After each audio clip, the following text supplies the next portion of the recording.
warahmatullahi wabarakatuh. Pada Dewan Guru yang saya hormati, alhamdulillah pada pagi hari ini kita bisa berkumpul untuk presentasi saya menyampaikan tentang budaya positif yang ada di sekolah ini. Implementasi keyakinan kelas dalam menanamkan budaya positif di kelas dan sekolah. Nama saya Sobri SBD, CGP Angkatan 7 Kabupaten Kendal. Baik Bapak Ibu, sehat semuanya nggih?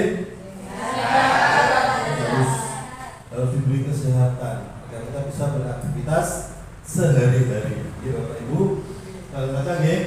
Selamat datang para guru hebat. Saya anggap semua di sini adalah guru hebat. Amin ya. Mari belajar bersama, berkolaborasi, saling mendukung demi mewujudkan disiplin positif di sekolah kita tercinta. Oke. Pertama, konsekuensi dalam pembelajaran sesuai pemikiran Ki Hajar Dewanto. Yang pertama,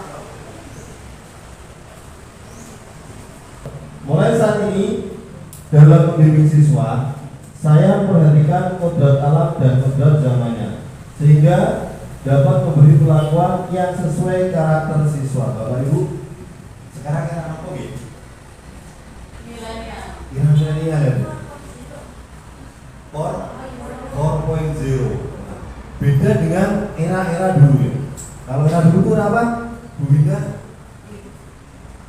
Sebelum era milenial itu era apa? Yang penting sekarang itu sudah masuki era yang milenial atau era digital. Di sini dikatakan bahwa pendidikan sesuai dengan kodrat zaman. Sekarang zamannya zaman digital. Maka kita sebagai seorang guru harus tahu dan mengikuti perkembangan zaman. Ini pada zamannya. Zaman dulu saya SD, belum ada yang namanya komputer, laptop, masih menggunakan mesin ketik itu ya. Nah, kita era zamannya di situ. Sekarang kita maju, selangkah, dua langkah, tiga langkah, sudah era digitalisasi. Nah, era yang ini kita juga harus mengikuti perkembangan zaman sebelum. Kita udah tahu loh apa itu gadget yang dipakai, mereka bisa mengoperasikan. Nah, kita tuh harus lebih tahu. Kita sebagai kontrol Bapak Ibu, kita kontrol murid kita agar mereka sudah tiap hari sudah memegang yang namanya gadget ya, atau telepon genggam Android. Tapi kita juga harus mengontrol mereka agar menggunakan gadget itu lebih bijak, lebih baik, tidak sembarangan. Oke? Karena kita bisa mengakses apapun. Dunia itu ada di genggaman, satu genggam kita. Dunia ini hanya ada di gadget itu, di Android. Di genggam kalian, Bapak Ibu ketik Amerika, maka akan keluar Amerika semua. Di situ ada status negara Amerika, dunia berapa ada. Jadi dunia itu di genggaman. Makanya kita harus kontrol sama murid kita. Bagaimana caranya agar murid itu bijak menggunakan Android. Terus yang kedua, persemaian benih. Pendidik diumpamakan petani dan siswa adalah benih. Jika pada saat menyemai benih dilakukan dengan baik, kemudian dirawat dengan maksimal, maka akan mendapatkan hasil sesuai yang diharapkan. Bapak Ibu, menanam padi sama menanam jagung beda atau sama? Beda. Kalau menanam padi harus banyak air. Kalau mes, kalau jagung tidak harus banyak air. Jadi beda. Kita harus dalam belajar itu ada perbedaan. Contoh di kelas, setiap murid itu mempunyai karakter yang berbeda, ya kan, tidak sama. Yang kita harapkan sama. Cah, siji kali siji piro cah? Loro Pak. Cah, loro ping loro piro Pak? Piro cah? Apa? Tapi ada satu murid yang memang belum sampai ke situ. Makanya kita beda-beda antara ibarat petani itu menanam padi sama menanam jagung. Perlakuannya juga beda. Dibedakan, tidak boleh sama dipaksakan, harus bisa enggak. Nah, kita sesuai dengan kodrat zaman, sesuai dengan apa ini persemaian ini. Terus budi pekerti, meneruskan kebiasaan budaya positif setiap pagi. Religius nasionalisme, budi pekerti akan membentuk kesadaran siswa akan perlunya penanaman karakter dalam kehidupan sehari-hari.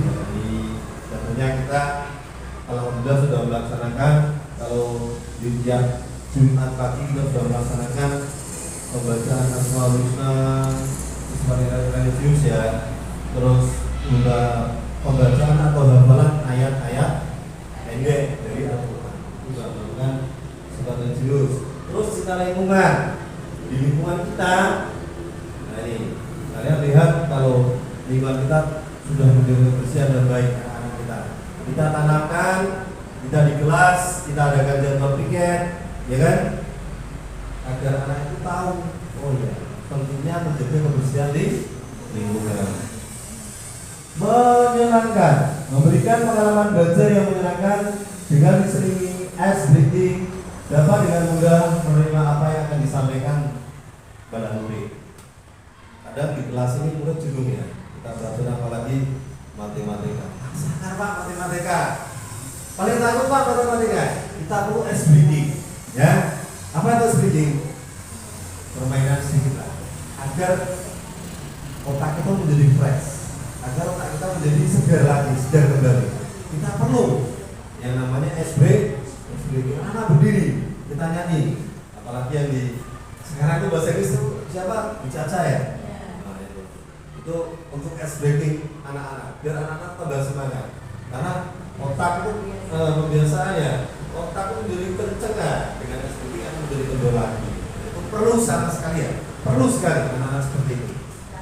Terus yang terakhir, kutipan Gajah Dewantara, setiap orang menjadi guru dan setiap rumah menjadi sekolah. Jadi kita tuh guru ya. Al-Quran itu satu sekolah. Jadi ibu itu adalah sekolah pertama bagi anak-anak di rumah ya. Yang setiap orang itu guru. Walaupun ada orang yang profesinya bukan guru, tapi dia seorang dari anak. Ya enggak? Pertama ibu. Waktu satu sekolah. Ibu yang mengajari anak-anak itu makan, bicara, berjalan.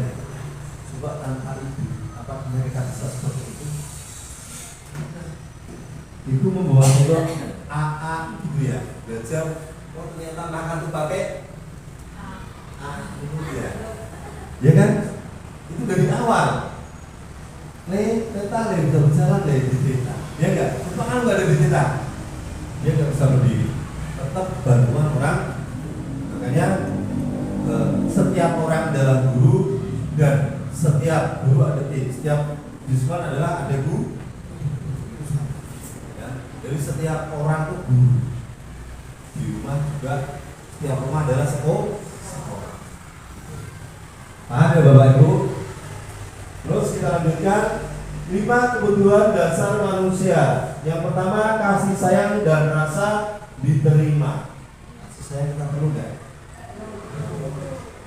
Sebagai seorang insan manusia yang normal itu perlu sekali kasih sayang terhadap orang lain. Ya, Bapak Ibu semuanya anak-anak, kalau kita ngajar di kelas kita juga pakai kelembutan kasih sayang ya. Tidak semena-mena bentak-bentak. Kalau anak sudah melanggar, itu kita menggunakan kasih sayang. Nah, nih, waktu itu langsung bentak-bentak Bapak Ibu. Anak itu akan apa? Akan semakin benci sama kita. Ya, Bapak Ibu. Yang kedua, kesenangan, fun. Kita butuh refleks, butuh kesenangan untuk mengajar anak-anak. Kita masuk kelas. Assalamualaikum anak-anak. Kita rasa senang. Anak-anak menjawab gimana? Waalaikumsalam Pak, senang. Yang penting anak itu senang pada kita ya, pada guru. Anak itu sudah senang sama gurunya, otomatis pembelajaran yang kita sampaikan kepada anak itu akan cepat masuk kepada anak. Daripada lihat gurunya aja nggak suka. Kira-kira gimana? Bayangkan, wah gurunya killer, galak.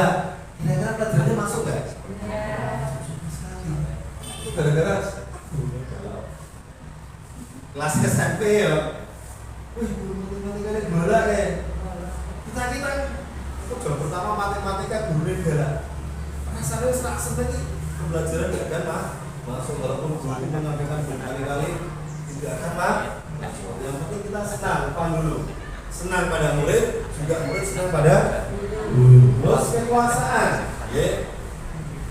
Jadi kan semuanya otomatis dari karir dari awal sampai nantinya ya, dari awal itu akan tetap jenjang karir itu akan mendapatkan kekuasaan. Tetap ini, karena manusia juga butuh kekuasaan, terutama panjenengan semua kalau di rumah bagi yang bapak-bapak tetap kepala keluarga. Kalau di sekolah panjenengan wali kelas, penguasai kelas, apalagi nanti jadi kepala sekolah bapak tetap dia mempunyai power atau kekuasaan untuk mengontrol bapak ibu, bukan menguasai tapi mengontrol apapun yang dari sekolah dikontrol, karena kita juga membutuhkan leader di sekolahan, kita membutuhkan leader. Ya, kalau nggak ada kepala sekolah kita berjalan sendiri-sendiri, tidak bisa, semua kita jalan. Ya. Terus kebebasan, ya, anak-anak juga perlu kebebasan dalam belajar. Kita juga perlu kebebasan kuasa dalam menyampaikan pembelajaran. Bertahan hidup atau survival, ya. Kita semua bertahan hidup, mencari ekonomi untuk bertahan. Ya, ini seperti itu ya. Kalau kita nggak ekonomi nggak bekerja, ayah bertahan hidup. Apa yang terlintas dalam pikiran saat mendengarkan kata disiplin? Kira-kira apa disiplin? Taat aturan, ya. Puput, tepat waktu, umur. Belum fokus Pak ini, maaf Pak, masih fokus ini. Tidak melanggar kesepakatan, aturan, tanggung jawab. Oke. Di sini pengertian dari disiplin adalah rasa taat dan rasa patuh masuk juga. Tanggung jawab, ada yang tadi jawab tanggung jawab ya, terhadap apa yang dilakukannya karena tindakan yang didasari pada nilai-nilai kebajikan universal. Rasa taat dan rasa patuh disiplin. Tentunya kita mengingat anak kita disiplin ya, tapi kita juga harus disiplin. Ya, ibaratnya itu apa? Guru kecil berdiri murid itu tandanya apapun perbuatan kita itu akan ditiru oleh anak-anak atau murid. Ya. Bapak itu apapun dari perkataan, perbuatan itu semua anak-anak akan menemukan kita. Karena kita sebagai guru suri teladan di bubulan di tiru. Makanya hati-hati Bapak Ibu semuanya. Kita sebagai seorang guru ya, nah disiplinnya kita terangkan disiplin dulu. Anak-anak nanti mengikuti. Kita gembar-gembar, anak-anak disiplin gini. Tapi kita kok tidak, sama aja bohong. Ya. Bapak pendidikan kita, Kiai Dewantono menyatakan bahwa di mana ada kemerdekaan, disitulah harus ada disiplin yang kuat. Sungguh pun disiplin itu bersifat self-disiplin untuk diri kita sendiri, ya, yaitu kita sendiri yang mewajibkan kita dengan sekeras-kerasnya dalam budaya kita. Makna disiplin dimaknai menjadi sesuatu yang dilakukan seseorang pada orang lain untuk mendapatkan kepatuhan kita, cenderung menghubungkan kata disiplin dengan ketidaknyamanan. Yang sebenarnya disiplin itu harus dilakukan dari motivasi intrinsik. Diajari Wantoro pemikiran konsepsi keteladanan sikap merdeka Cetakan kelima 2013/470. Ya, jadi jangan menjadikan disiplin itu sebagai contoh apa? Ketidaknyamanan. Ya, tapi kita harus mendapatkan motivasi intrinsik dari diri kita sendiri. Kita mau disiplin itu dari diri kita sendiri ya. Saya disiplin enggak dari orang lain, enggak dorongan. Contoh Bapak Ibu semuanya, Bapak Ibu. Mau berangkat ke sekolah, mau berangkat kuliah. Oh, harus disiplin dari barunya, ya kan? Kita bisa mengatur agar kita tepat waktu. Apa saja nilai-nilai kewajiban? Yang pertama, nilai kewajiban adalah sikap muridnya, toleransi. Apakah Bapak Ibu sudah mengajarkan murid-murid secara toleransi? Tidak ya? Contohnya beda. Karena toleransi beda.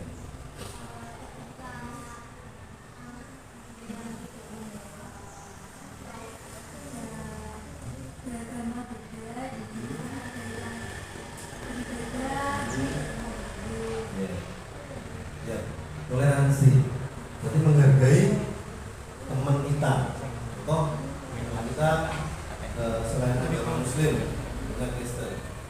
Mereka kalau ada acara ya, acara mereka yang kita menghormati, ibadah mereka menghormati sama. Kita sebagai seorang Muslim, anak-anak banyak Muslim, bahwa orang yang non Muslim juga menghormati, tidak mengganggu. Di sini dalam sekolah, kalau dalam lingkup yang luas itu Islam, Kristen juga tidak seribu. Artinya negara itu memiliki toleransi, ya kan?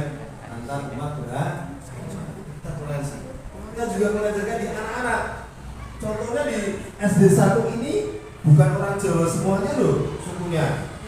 Ada yang suku dari Padang, ya kan? Ada Batak, ada Madura, banyak di SD 1 ini. Kita jaga toleransi. Mereka membawa dengan kebudayaan mereka, kita hargai. Kita orang Jawa, si anak asal bosok Jawa, karena dia orang Batak. Pakailah bahasa Indonesia dan bahasa Jawa agar dia tahu, agar dia mudeng apa yang kamu sampaikan. Oh iya Pak, soalnya toleransi, ya. Ada banyak suku yang ada di Semarang ini, jadi bermacam-macam suku. Itulah toleransi.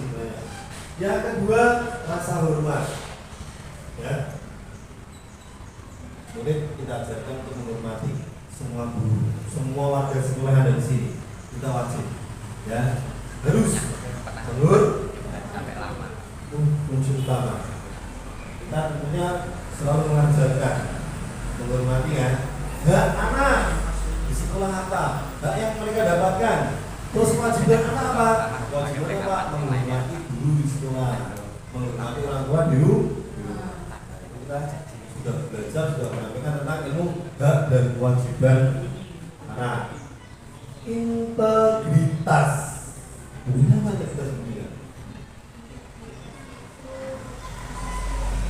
Rasa setia. Budi kita apa budi? Cinta tanah air. Wahyu. Integritas. Sikap yang apa ya? Tanggung jawab ya. Sikap yang tanggung jawab. Integritas. Saya punya integritas yang tinggi. Nah, itu saya berarti punya tanggung jawab yang tinggi kepada anak, kepada warga sekolah. Rasa tanggung integritas ya. Intinya orang itu punya integritas yang tinggi, orang itu pintar. Biasanya kan seperti itu. Terus mandiri. Seorang murid kita tuntut untuk menjadi murid yang mandiri, bukan berarti mandi sendiri. Intinya dalam pembelajaran di sekolah itu kan ada ulangan ya. Kan kita kadang ada belajar kelompok, tugas kelompok, ada juga tugas mandiri. Nah itu kita tanamkan kepada anak-anak ini tugas mandiri, tidak boleh tirunan, tidak boleh minta sama temannya, kalian harus mandiri. Apapun hasilnya itu lebih baik mengerjakan sendiri. Hasilnya jelek mengerjakan sendiri apa daripada hasilnya bagus tapi itu ya, itu namanya tidak mandiri, tidak percaya pada diri sendiri. Terus menghargai sama teman, kita menghargai hasil karya teman, hasil karya anak Bapak Ibu ya, apapun bentuknya, hasil karya ini boleh nggak seperti itu? Tidak boleh. Apalagi kita menggunakan tidak, ya jangan. Apapun hasilnya anak, kita kasih pekerjaan, bisa kasih tugas, kita hargai. memang kemampuannya mereka segitu, ya enggak, kita nggak bisa memaksakan. Tapi dengan nantinya kan yang namanya pendidikan kan step by step, akan tahu sendiri nanti, ya berproses, kan berproses. Ini betul-betul enak kalau kira-kira nih guru ngomong-ngomong kurang tersinggung kurang, dia tersinggung, enak nih. Akan punya rasa dendam pada guru, ya akan punya rasa dendam. Apa kau harus mati-matian jual yang disini buku di rumah, harus orang bagi buku persiapkan terakhir ini kok bukunya sudah berarti kan kecewa karena tingkah kita gurunya. Jangan sampai kita seperti itu ya. Terus antusias, ya. Jadi kita ajarkan antusias kepada pembelajaran. Anak-anak pembelajaran negeri ini apa? Dibuat senang. Dan gimana caranya kita agar murid itu antusias kepada kita, ya. Di sana nih model-model itu apa ya? Sebenarnya murid itu antusias, tidak membosankan. Artinya kan murid kalau udah Pak boring, Pak bosan, wes. Sampai kita mau menyampaikan materi apapun tetap tidak masuk, tidak antusias kepada kita. Empati, sifat empati. Empati itu apa ya? Ya. Mengakui. Ya. Kita tanamkan murid harus seperti itu. Terus mempunyai empati kepada teman, empati kepada guru, ya, menghargai kepada sesama, ya. Terus keingintahuan, sama. Murid harus punya sikap yang keingintahuan. Bahasa saya apa? Oh ya. Mencoba hal yang baru. Bahasa saya cara ngomong Pak ingin tahu. Dan kan mencoba ingin tahu hal yang baru. Apalagi sekarang ini kurikulum diganti-ganti ya, yang dulu kelas kurikulum 12 sekarang kurikulum merdeka, mereka belajar. Kan kita mencoba hal yang baru sekarang ini. Kelas 1 sama kelas 4 sudah mencoba hal baru. Nanti kelas 2 sama kelas 5 tahun ini. Tahun ini tahun ajaran baru sudah memasuki kurikulum merdeka atau merdeka belajar. Berbeda lagi dengan yang dulu. Karena kita juga memang ini seperti saya katakan tadi di depan, pendidikan itu menuntut kodrat zaman. Dulu KTSP, ya pernah KTSP, Kupilas, sekarang jadi Kupilas. Itu nanti di tahun depan juga ada perubahan lagi. Kita nggak tahu. Yang penting kita bisa mengikuti. Terus kreativitas. Kemudian kita bentuk kreativitas, membuat apa? Karya, hasil karya itu perlu ya. Apalagi di sini yang di satu ini sudah melalang buana sampai kecamatan sampai kabupaten. Ya, tingkat murid sangat hebat, dari seni lukis, seni kaligrafi, seni gambar, seni tari, bahkan sampai provinsi ya. Kita kemarin walaupun menggunakan online, tapi alhamdulillah SD 1 Pengantin ini prestasi sudah sampai ke provinsi. Nih, terus kerjasama, oke, kita untuk kerjasama bersama-sama dituangkan dalam kerja kelompok. Ada ya, di kelas penjaringan, anak-anak kerja kelompok, satu kelompok berapa anak? Kita sudah. Intinya apa? Untuk kekompakan, untuk bekerja sama, saling berinteraksi sama-sama kelompok. Ya, itu. Terus percaya diri harus, murid harus percaya diri agar dia bisa mengerjakan tugasnya, agar dia bisa mendapatkan prestasi. Kita percaya diri. Komitmennya ada peraturan di kelas, di sekolah ada peraturan ya, semua ada peraturan. Kelas apa? Apalagi sekarang kita buat keyakinan kelas, ya. Kita buat keyakinan kelas, anak-anak buatlah keyakinan kelas kamu sendiri. Anak membuat. Saya praktekkan kemarin dibuat, kamu tempelkan atau dibaca dulu keyakinan kelasnya. Kalau kita kesepakatan, disepakati, oh iya, tidak. Contohnya ya, kalau katanya ya, keyakinan sama peraturan itu beda atau sama? Keyakinan sama peraturan beda tipis ya. Kalau peraturan itu dibuat untuk tidak dilakukan.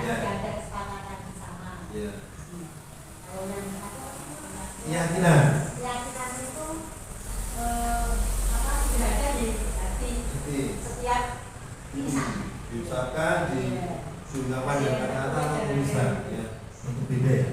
Jadi kalau peraturan itu dari atas ke bawah, tapi kalau keyakinan dari bawah untuk semuanya, untuk kita ya. Peraturan pemerintah, peraturan kepala sekolah, peraturan kelas. Tapi kalau keyakinan dibuat sendiri murid warga sekolah, itu ya. Oke, di sini kan komitmen. Kalau di sini ada keyakinan kelas bersama.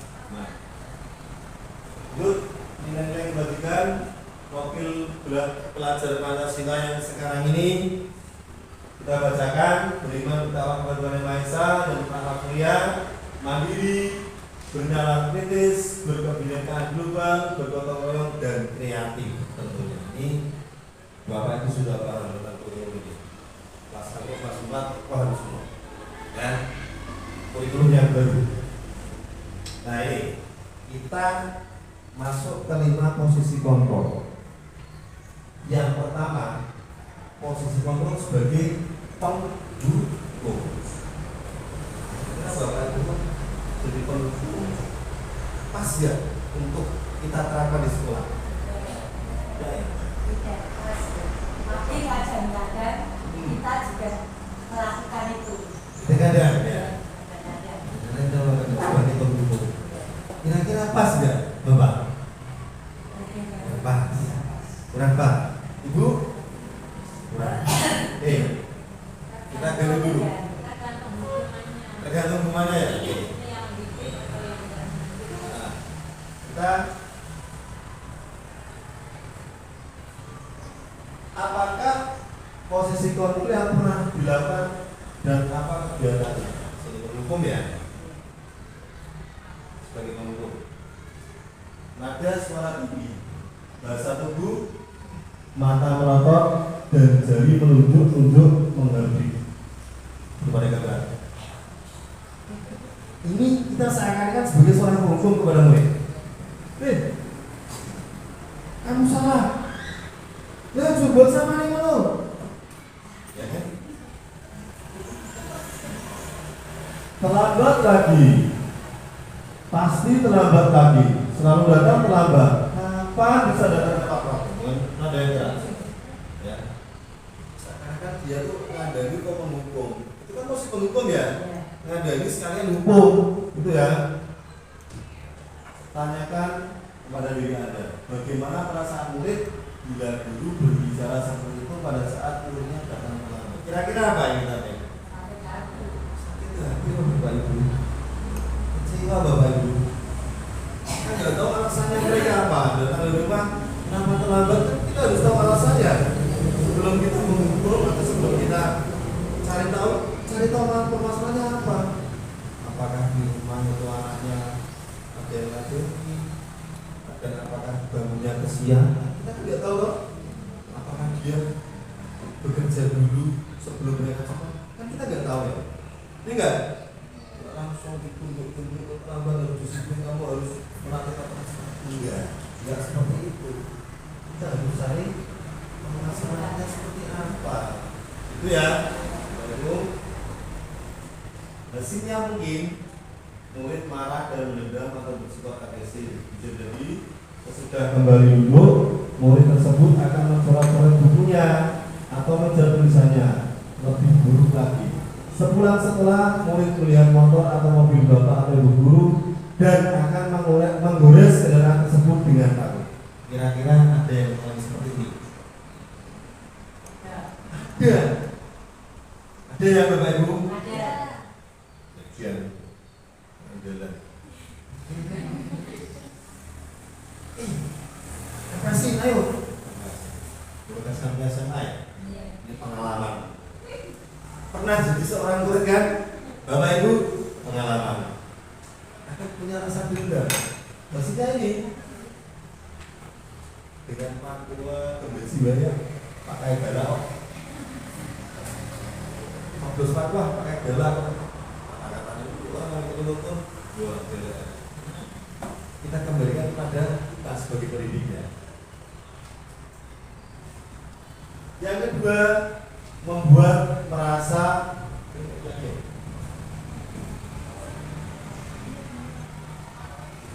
tadi belum ya, belum Basir Terus sekarang 3 teman.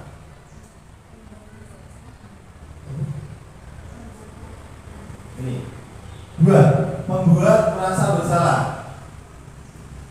Nada suara melas, halus, sedih, bahasa tubuh merapat pada anak lesu. Ani, kamu ini bagaimana ya? Kamu sudah berjanji dengan Bapak Guru tidak terlambat lagi. Kamu kenapa ya senang sekali mengecewakan Bapak Ibu? Ibu benar-benar kecewa sekali. Bagaimana perasaanmu itu? Ini halus, ya, tapi membuat merasa bersalah pada anak. Ini ada kata-kata, kenapa ya senang sekali mengecewakan Bapak Ibu? Itu benar-benar kecewa. Halus bahasanya, tetapi membuat rasa bersalah kepada anak. Kamu merasa bersalah, ya. Kira-kira hasilnya apa nanti? Murid akan merasa bersalah telah mengecewakan ibu atau bapak gurunya. Murid akan merasa menjadi orang yang gagal dan tidak sanggup membahagiakan orang lain. Kadang-kadang sikap seperti ini lebih berbahaya dari sikap penghukum. Berbahaya. Karena emosi akan tertanam rapat di dalam murid, menahan perasaan. Murid tertekan seperti inilah yang tiba-tiba bisa meletus amarahnya dan bisa menyakiti diri sendiri atau orang lain. Tapi berbahaya. Sih sebenarnya. Mendengar disenangi tapi dia punya dendam. Yang lebih banyak jangan sampai dia pikirannya pendek. Sungai ini. Itu terjadi. Jangan sampai karena kita sebagai seorang guru. Ini kasus di Amerika itu banyak sekali. Namanya Dr. Popoy. Itu karena seorang murid dengan gurunya yang seperti itu. Banyak orang yang kasus pendiam. Pedofilia tahu Bu ya? Nah, yang ditembak seperti itu. Kan kata itu. Dia diumpamakan dibuat merasa bersalah. Nah, ini lebih bahaya daripada tadi. Terus lanjut, yang ketiga teman. Guru sebagai seorang teman, atau sebagai teman. Nada suara lama, akrab dan bercanda. Bahasa teguh, merapat pada murid, mata dan senyum jenaka. Ani, ayolah, bagaimana sih kamu? Kemarin kamu sudah janji ke Bapak, bukan? Kenapa terlambat lagi? Sambil tertawa ringan. Nah ini si tertawa ringan ini. Ya, sudah tidak apa-apa. Duduk sana. Nanti Pak Guru bantu kamu ini sambil senyum-senyum. Bagaimana kamu dengan sikap guru seperti ini? Juga kita menyampaikan halus. Tapi ini ya, kenapa terlambat lagi sambil tertawa ringan? Ini saya akan tes sebagai teman. Ya, biar seperti itu. Yang terjadi, murid akan merasa senang dan akrab dengan guru. Ini termasuk dampak yang positif. Positif bagus atau jelek? Bagus ya. Hanya saja sisi negatif murid menjadi tergantung pada guru tersebut. Bila ada masalah, dia merasa bisa mengandalkan guru tersebut untuk membantunya.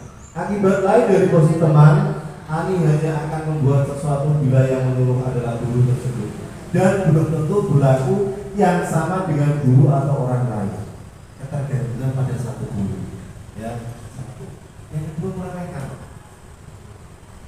Ini posisi kontrol kita sebagai teman kepada murid, ya. Otomatis remehnya murid. Seperti itu, apalagi kan aku tidak bingung kok dia orang. Hanya mengandalkan satu guru, ya. Ini posisi kontrol guru sebagai teman.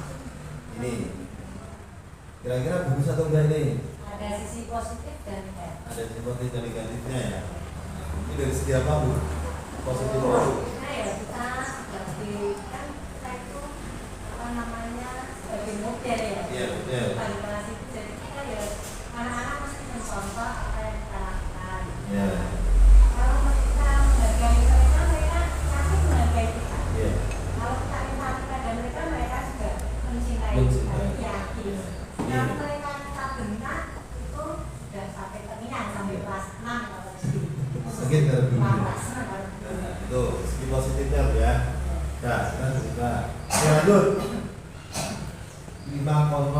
guru sebagai pemantau. Nah, di sini guru dipantau loh. Ada suara datar dan satu guru yang formal. Ada percakapan. Adi, tahukah kamu jam berapa kita mulai? Tahu Pak? Kamu terlambat 15 menit. Apakah kamu sudah mengerti konsekuensi yang harus dilakukan bila terlambat? Paham Pak, saya harus tinggal kelas pada jam istirahat. Nanti dan mengerjakan tugas ketertinggalan saya. Ya benar. Nanti pada saat jam istirahat kamu harus tinggal di kelas untuk menyelesaikan tugas yang tertinggal. Tadi saya tunggu. Intinya kan penekanan ya, mantau. Dia sambil memantau. Saja, kita ingat teman-teman. Kan sikap kita memantau ya, dengan kata-kata tadi. Hasilnya, murid memahami konsekuensi yang harus dijalankan karena telah melanggar salah satu peraturan sekolah. Bagus. Guru tidak menunjukkan suatu emosi yang berlebihan. Bagus. Menjadi marah atau membuat masa berbuat salah. Murid tetap dibuat tidak nyaman karena dibuat masa salah. Yaitu dengan harus tinggal kelas pada waktu jam istirahat dan mengerjakan tugas. Ini saat istirahat mengerjakan tugas, dia tinggal di kelas. Kan buat tidak nyaman. Guru tetap harus memantau murid pada saat mengerjakan tugas di jam istirahat karena murid tidak bisa ditinggal seorang mantau terus makanya. Murid tidak yang senang istirahat, dia harus mengerjakan tugas. Tidak iya, seperti ini ya. Ada sisi positifnya, ada juga sisi negatifnya. Dan kemudian 4, posisi guru sebagai manajer. Panjenengan harus melihat manajer kira-kira di perusahaan ada manajernya ya. Ya kan? Hanya di suatu perusahaan manajer. Atau guru itu juga bisa posisi sebagai seorang manajer. Seorang guru bisa. Ada suara halus, bahasa tubuh tidak kaku, mendekat ke murid. Pada posisi manajer maka suara guru sebaiknya halus. Tidak perlu marah, tidak perlu meninggikan suara, apalagi menunjuk-nunjuk jari ke murid. Berkaca pinggang atau bersikap seolah-olah menyesal, tampak sedih sekali akan perbuatan murid, ataupun bersedia dulu menempatkan diri sebagai teman. Kira-kira itu positif semua kayaknya. Ya, kalau kita lihat tidak ada segi negatifnya. Hasilnya sekarang. Posisi manajer, guru akan mengembalikan tanggung jawab pada murid untuk mencari jalan keluar permasalahannya, tentu dengan bimbingan guru. Kira-kira ini makro ora ini? Makro ini manajer. Jadi kita lanjut. Ya. Kalau dari 5 kontrol tadi, berarti yang paling sesuai atau yang paling sempurna yaitu sebagai apa? Manajer. Bapak Ibu, ini semua bagus. Semua kita terangkan. Penghubung, pembuat masa bersalah, teman, pemantau dan manajer. Tapi yang bagus itu yang ada yang disempurna adalah posisi manajer. Kita mesti dalam 5 kontrol itu mempunyai ini semua. Sudah melakukan ini semua saya kira. Saya percaya Bapak Ibu sendiri sudah melakukan 5 posisi kontrol tersebut. Oke, kita lanjut.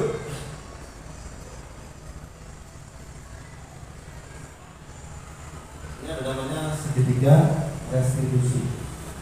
Restitusi adalah proses minta kondisi bagi murid untuk memperbaiki kesalahan mereka, sehingga mereka bisa kembali pada kelompok mereka dengan karakter yang lebih kuat. Restitusi juga merupakan proses kolaborasi yang mengajarkan murid untuk mencari solusi untuk masalah mereka dan membantu murid berpikir tentang orang seperti apa yang mereka ingin menjadi atau tujuan mulia dan bagaimana mereka harus memperlakukan orang lain. Kita lihat ini restitusi ya. Kamu tentu punya alasan mengapa melakukan itu. Kita dalam apa ya?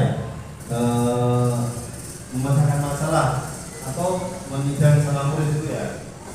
Abaikan syarat lebih apa sih untuk mendapatkan apa yang kamu butuhkan. Keyakinan kelas apa yang telah kita sepakati. Kamu ingin menjadi orang yang seperti apa. Setiap orang pasti pernah melakukan kesalahan. Kamu bukan satu-satunya yang pernah melakukan itu. Kita lihat videonya dari segitiga restitusi.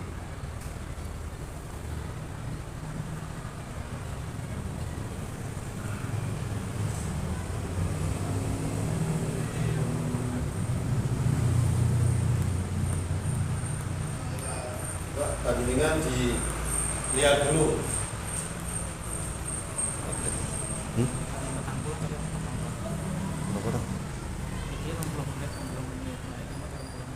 Lagi batang puluh.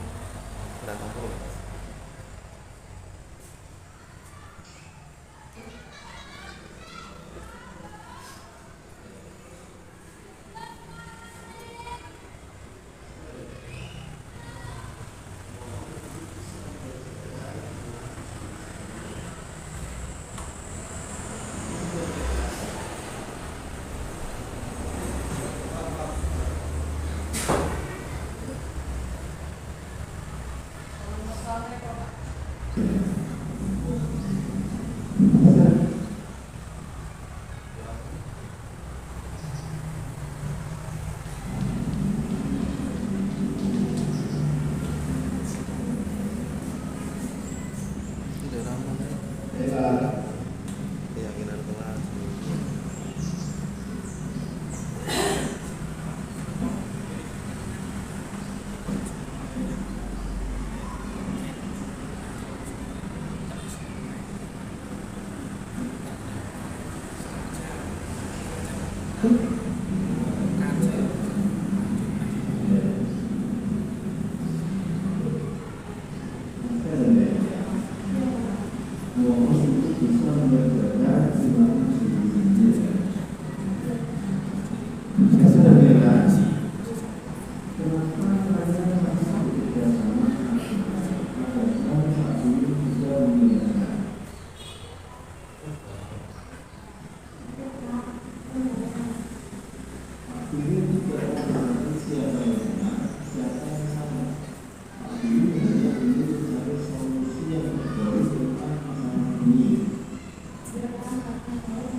Baik Bapak Ibu, selanjutnya sudah mendengarkan menyaksikan segitiga diskusi bahwa mengakibatkan atau tidak boleh.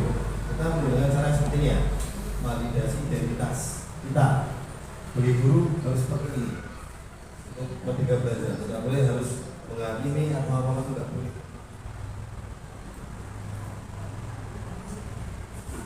Sekarang kita kasus yang kedua.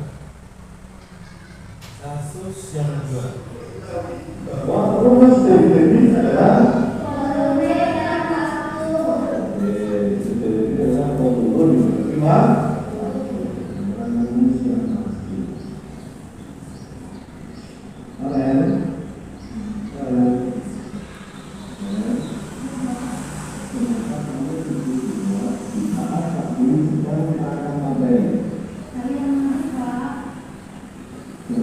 kamu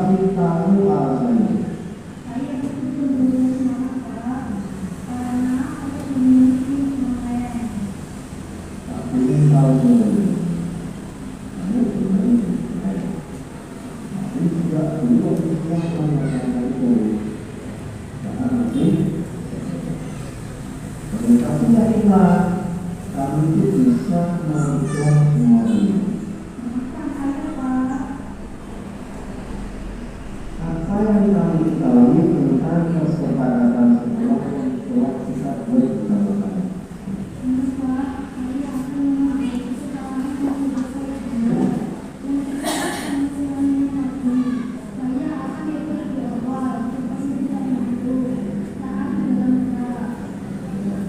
Jadi berharap kamu bisa melakukan semuanya.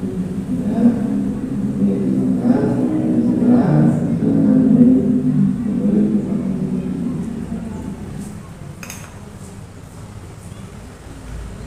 Baik Bapak Ibu, di video yang kedua ini kita tentunya bisa menghukumnya, tetapi bagaimana caranya agar anak itu bisa mencari solusi, ya, agar dia tidak berbuat lagi.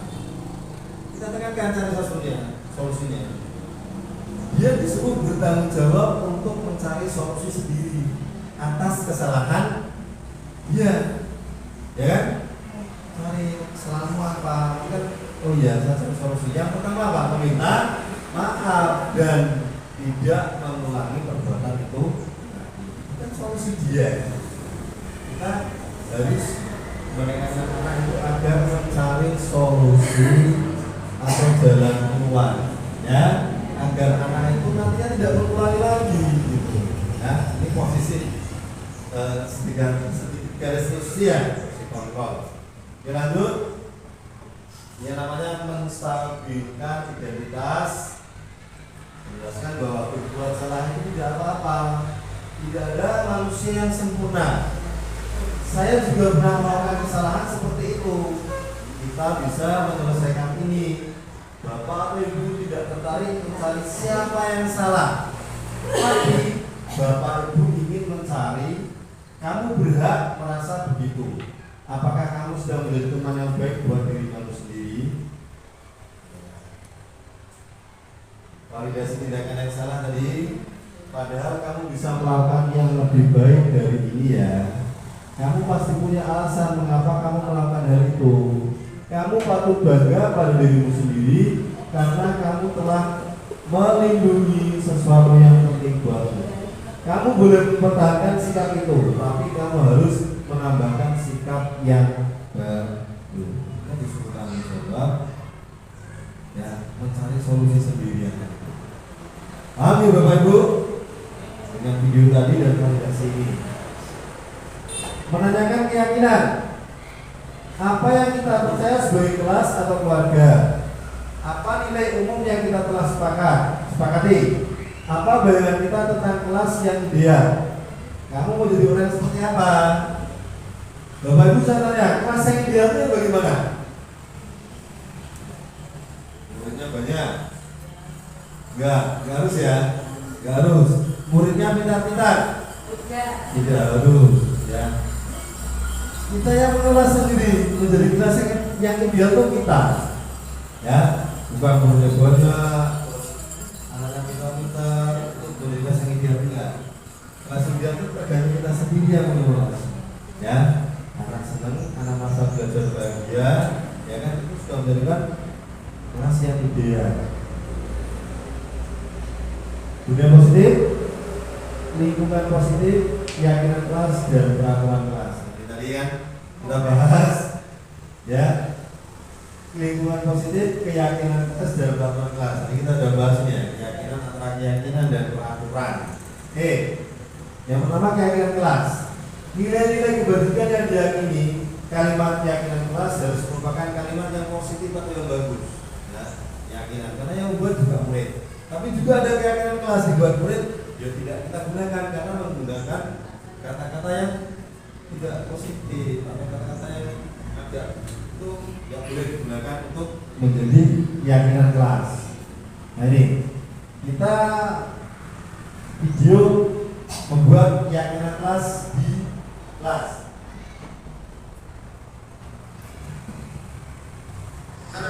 Silakan untuk menulis kesepakatan kelas.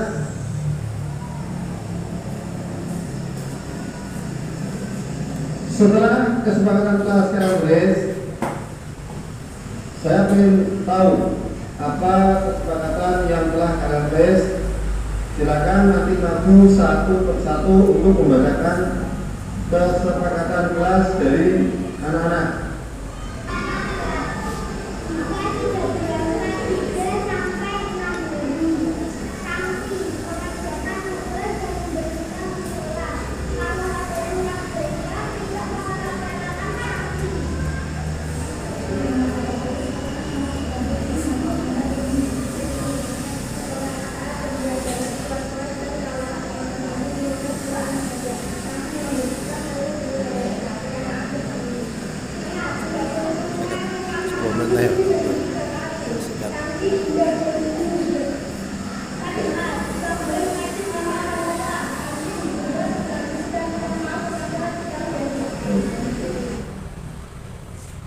Nah, ini merupakan kesepakatan kelas atau keyakinan kelas yang kita buat di kelas.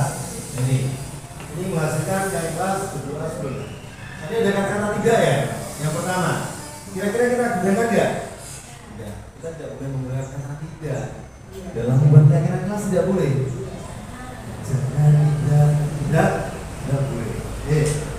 Yang kita yakini di kelas saya, terutama di kelas saya, oleh kelas saya sendiri, berdoa sebelum dan sesudah pembelajaran, bekerja sama menjaga kebersihan kelas dan penghuni dengan kesehatan, menghargai dan membantu teman, bersikap sopan dan menghargai orang lain, bertanggung jawab dengan kedisiplinan baik kehadiran maupun tugas.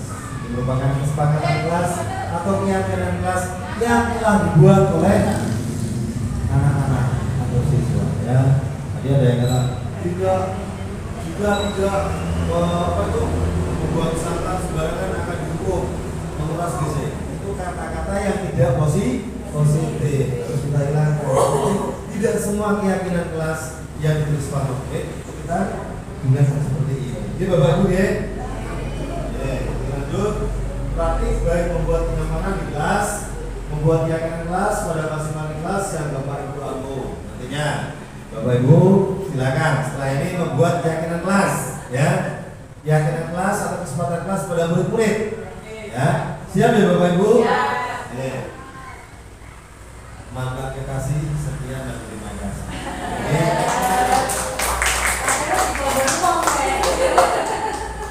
Mungkin dari saya Bapak Ibu semoga bermanfaat ya. Ini semoga bermanfaat bagi Bapak Ibu panjenengan. Apapun yang saya pelajari di CGP Angkatan 7 ini, saya diseminasi kepada panjenengan semua agar panjenengan tahu dan paham dan semangat. Artinya saya mengajak panjenengan semua untuk ikut mendaftar CGP. Ini masih ada kesempatan. CGP Angkatan 9, nanti ada Angkatan 10 dan selanjutnya. Monggo ya Bapak Ibu, nanti semangat ya, semangat belajar. Ya. Mungkin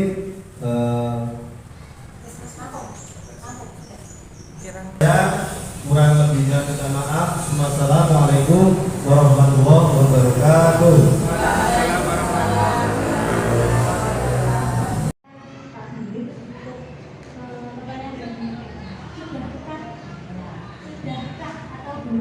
Saya sebagai guru pembela angkatan, saya insya Allah step by step sedang mencoba.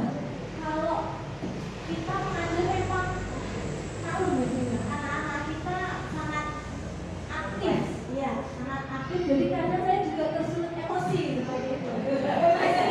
Pasti kadang itu menjadi penghukum seperti itu.